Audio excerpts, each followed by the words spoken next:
Hello सगळ्यांना, जय श्री कृष्ण, राधे राधे. सुरुवातीला तर आणि सगळ्यांना होलिका पूजन आणि रंगपंचमीच्या धुलिवंदनच्या सगळ्यांना खूप खूप शुभेच्छा. Happy Holy. आणि सगळ्यांनी होळी साजरी केली असेल. काल होलिका पूजन होतं तर तेही सगळ्यांनी केलं असेल. तर मीही छोट्या पद्धतीने, आता फ्लॅट सिस्टीम म्हटलं की तुम्हाला माहीतच आहे कसं असतं. जास्त म्हणजे इकडे असं गावाकडे कसे मोकळ्यापणाने सण साजरे करता येतात, तसे आपल्याकडे सिटीमध्ये सिस्टम नाही आहे. आता बऱ्याच ठिकाणी आहे वेगवेगळ्या बघते मी ठिकाणी, पण आमच्या तर सोसायटीमध्ये नाही आहे कोणी असं, नाही का, होळी पूजन वगैरे करत पण नाही कोणी, ते इंटरेस्ट पण नाही त्यांना त्या गोष्टीमध्ये. सो मला जेवढं होतं तेवढं मी साध्या सोप्या पद्धतीनं घरच्या घरी सगळे सणवार आणि फेस्टिवल साजरे करत असते, कारण ती आपली संस्कृती आहे. मला खूप आवडतं अशा धार्मिक गोष्टी करायला, आणि विशेष म्हणजे समाधान वाटतं, आणि आपलं बघून आपली मुलंही शिकतात काहीतरी, की बाबा आपल्या घरामध्ये असे पूजापाठ वगैरे होतात. आपणच नाही करणार तर आपली मुलं कुठून शिकणार, असंही मला वाटतं. म्हणून जेवढं होईल तेवढं, शक्य असेल तेवढं मी साध्या सोप्या पद्धतीनं हे पूजापाठ करत असते, आणि मी तुमच्याबरोबर पण शेअर करत असते. आता प्रॉब्लेम काय होतो आहे, जास्त वेळ लागतो, त्याच्यामुळे मला म्हणजे कधी कधी मी शूट खूप करते, पण मला म्हणजे होत नाही ते एडिटिंग करून म्हणजे अपलोड करायला होत नाहीत व्हिडिओज. बाकीची बरेच कामं आहेत, बराच लाईफमध्ये ट्रेस आहे, बऱ्याच प्रॉब्लेम्स आहेत, आणि प्रत्येकाच्या लाईफमध्ये असतात. सो मला एवढं नाही होत पॉसिबल, तरी पण मी प्रयत्न करत असते. आणि हे जे बघता तुम्ही, ती मायराणी आहे, माझ्या आईने बनवलेली आहे. ती खूप जुनी पद्धतीची आहे. तर माझ्या आजी आजोबापासून ते चालत आलेले आमच्या घरामध्ये परंपरा आहे, आणि ते त्याच्यावर दिवे वगैरे लावून पूजा करतात. तर आई इकडे आल्यामुळे आईने ते बनवलेले आहेत. आणि काल आईने भरपूर स्वयंपाक वगैरे म्हणजे मला करण्यासाठी मदत केलेली आहे. आणि मी काल बाहेर गेले होते माझ्या कामानिमित्त, सो आईने देवपूजा केलेली आहे. तर खूप छान अशी देवपूजा केली होती आईने, फुलं वगैरे वाहिली होती मस्त. आणि मी येईपर्यंत बरंच काही स्वयंपाकाचं पण, नाही का, बाकीच्या सगळ्या गोष्टी आवरून ठेवल्या होत्या. आणि मग येता येता सहजच मला वाटेमध्ये आपले जे गोवऱ्या असतात, ज्या होलिका पूजनसाठी खरंच महत्त्वाच्या असतात, तर त्या मला दिसल्या होत्या. मग म्हटलं चला, आज आपला योगायोग पण आहे आणि आपल्याला दिसलेलं पण आहे. तर मी अशा 5 गवऱ्या आणल्या होत्या विकत, आणि त्याचं मी होलिका पूजन घरीच आपली जी लोखंडी शेगडी असते त्याच्यामध्ये केलेलं आहे. म्हणजे गोवऱ्या, थोड्याशा काटक्या वगैरे अशा छोटे छोटे, नाही का, असं टाकून छोटीशीच अशी होलिका पेटवली आहे, आणि ते आम्ही घरीच पूजन केलेलं आहे. आणि कसं असतं, आई वगैरे आहे तर सोबत थोडंसं अजून मला चांगलं वाटलं, कारण आई सांगितलं मला, आईनं काय होत नाही ह्याच्यामध्ये, करू शकतेस तू म्हणून. मग म्हटलं चला करूया. आणि मग आईने पण चांगलं होली पूजन केलं. सगळं जे काय आम्ही पुरणपोळीचा स्वयंपाक केला होता, तो जो आईने आमच्या पारंपरिक पद्धतीने बनवला होता, मायराणी म्हणतात त्याला, तेही आम्ही ह्यात पूजनासाठी वगैरे त्याचं हे नैवेद्य म्हणून दाखवलं होतं. आणि खूप छान असं होलिका पूजन काल मी केलं. मलाही खूप छान वाटलं, समाधान वाटलं. आपण जेव्हा एखादी गोष्ट मनापासून करतो आणि आपल्याला खूप छान वाटतं, मनाला एक समाधान, वेगळी शांतता किंवा एक पीस आपल्याला वाटतं त्या गोष्टीमध्ये, खूप छान. तर तसं एक मला नेहमी पूजा केल्यानंतर त्या गोष्टी मला जाणवतात, फील होतात. तुम्हाला कसं वाटतं, तुमचा अनुभव काय आहे, नक्की सांगा.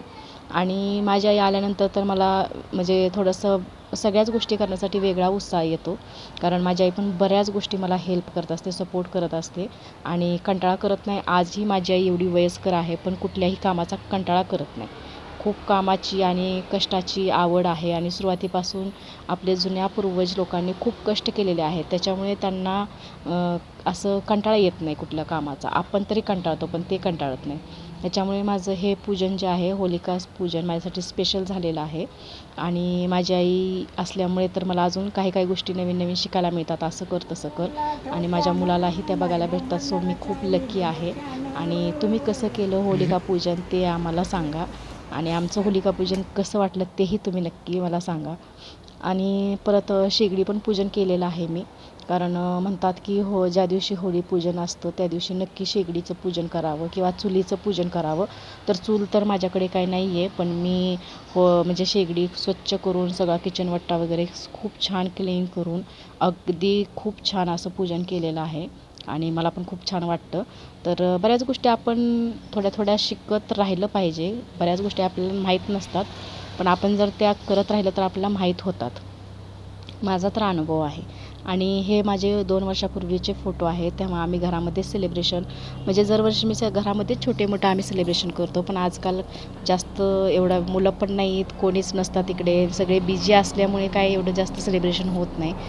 तर कसं वाटलं तुम्हाला हे होली पूजन आणि कसं वाटलं तुम्हाला हा ब्लॉग तेही नक्की सांगा. हा बघा मायरानी घटक खूप छान लागतो खायला, अप्रतिम टेस्ट खूप छान असते आणि बनवायलाही खूप अवघड नाही आहे, साधी सोपी पद्धतीनं आहे. मी त्याचा एकदा ब्लॉग पूर्ण असं शेअर करेन तुमच्याशी जेव्हा आई बनवेल नेक्स्ट टाईम. त्याचं मी शूटिंग करून घेईल, तर तोही ब्लॉग कदाचित मी पहिलाही ब्लॉग बनवलेला आहे ह्याच्यावरती. आहे माझ्याकडे कदाचित मी ह्याचा पूर्ण व्हिडिओ शूट करून छान असा ब्लॉग बनवलेला आहे. आता पुरणपोळी तर तुम्हाला माहितीच आहे. आता ती मायरानी स्पेशल आहे तो ब्लॉग, तर तुम्ही तो नक्की बघा. माझ्या चॅनलला असेलच तो पडलेला. आणि मला आठवते कारण माझी आई करते नेहमी आलं की मला हे आवडतं म्हणून आई आवर्जून करते. आता पुरणपोळी तर तुम्हाला माहितीच आहे. तर पुरणपोळीचा स्वयंपाक वगैरे मस्त झाला होता, कारण आईने भरपूर तयारी करून ठेवली होती आणि मला ही स्वयंपाकाची खूप आता आवड असल्यामुळे मीही म्हणजे सगळ्याच गोष्टी म्हणजे करत असते, म्हणजे आवडीनं करत असते. आणि पुरणपोळीचं स्पेशल म्हणजे आपली आमटी असते जी पुरणाची, ती खायला खूप छान वाटतं पुरणपोळीच्या दिवशी. पुरणपोळी आपण एवढी काय म्हणजे मला तर नाही जास्त, पण भात आणि आमटी प्रत्येकाला आवडते. माझ्या घरात सगळ्यांना आवडते भात आमटी, त्याच्यामुळे मी पुरणपोळीचा घाट घालत असते. नाहीतर पुरणपोळी जास्त मला अशी खावीशी वाटत नाही, पण त्याची जी आमटी आणि भात अप्रतिम लागते आणि ती मलाही खूप आवडते. सो तुम्ही कसा केला, तुमच्याकडे काय बनवतात होळीसाठी, काय स्पेशल असतं तेही नक्की सांगा. आणि कसा बनवला आहे मी स्वयंपाक, कसं झालं आहे माझं होलिका पूजन आणि कसं वाटलं तुम्हाला हा ब्लॉग तेही नक्की सांगा. आणि जेव्हा मी अशा पुरणपोळ्या बनवते ना, तर माझी आई म्हणजे जशी बनवायची आम्ही लहानपणी बघत आलो तसं मी नक्की ट्राय करते. तर ह्यावेळेस तो ट्राय सक्सेस झालेला आहे आणि मी नेहमीच असं आई जशी बनवते खरपूस भाजलेल्या मस्त पुरणपोळ्या मोठ्या जास्त पुरण घालून तशा माझ्या बनवल्या होत्या ह्यावेळेस पुरणपोळ्या. आणि आमटीसुद्धा खूप छान झाली होती आणि मला खूप समाधान वाटतं मग की आपण काहीतरी छान बनवू शकतो, करू शकतो. आपल्याला काही गोष्टी अगोदर येत नव्हत्या पण आता खूप परफेक्ट येतात. ते खूप वेगळं समाधान असतं आणि काहीतरी नवीन गोष्टी शिकण्यासाठी अजून उत्साह येतो मग.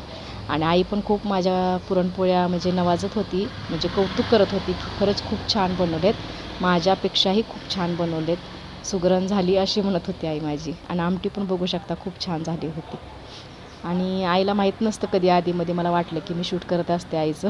तर आई काही बोलत असते, गप्पा मारत असते, तेव्हा अचानकच मला वाटलं की मी आईचा असाच छोटासा एक ब्लॉग मी शूट केला होता, तर ते असंच टाकलेलं आहे. कारण आता आईचं वय झालेलं आहे आणि कसं माझे वडील एक्सपायर झालेले आहेत जवळजवळ आता 10-12 वर्ष झाले. पण आता आई खूप वयस्कर झालेली आहे, तर तरी पण आई येते जाते माझ्याकडे आणि असं वाईट वाटतं जेव्हा ती काय गोष्टी सांगते, माझ्या वडिलांच्या वगैरे आठवणी काढते, त्याच आम्ही गप्पा गोष्टी करत होतो. तर तो पण एक छोटासा ब्लॉग तुमच्याशी मी शेअर केलेला आहे. आणि तुम्ही कसं पूजन करता ते मला नक्की सांगा आणि माझे ब्लॉग तुम्हाला कसे वाटतात ते सांगा. आणि जर नवीन असाल चॅनलवर तर चॅनलला सबस्क्राईब करा, शेअर करा, सपोर्ट करा आणि तुम्हाला अजून काय बघायला आवडेल तेही सुचवा. आता माझं पर्सनल लाईफचं मी बऱ्याच गोष्टी तुम्हाला सांगेन म्हणते, पण मला काय होते थोडंसं डिस्टर्ब झाल्यासारखं होतं आहे. सो मी कंटिन्युटी सांगण्याची ठेवायला पाहिजे, तर ते तुम्हालाही कळेल टॉपिक काय आहे, तो मॅटर काय आहे तो. तरी पण बघू, ट्राय करू. भाग 1, 2, 3, 4 असं मी स्टार्टिंग करणार आहे त्याचं. मला वाटते केलं पाहिजे आणि आजकाल खूप वाईट गोष्टी घडत आहेत समाजामध्ये, सो आपण थोडंसं सतर्क राहिलं पाहिजे. ओके, चला बाय बाय.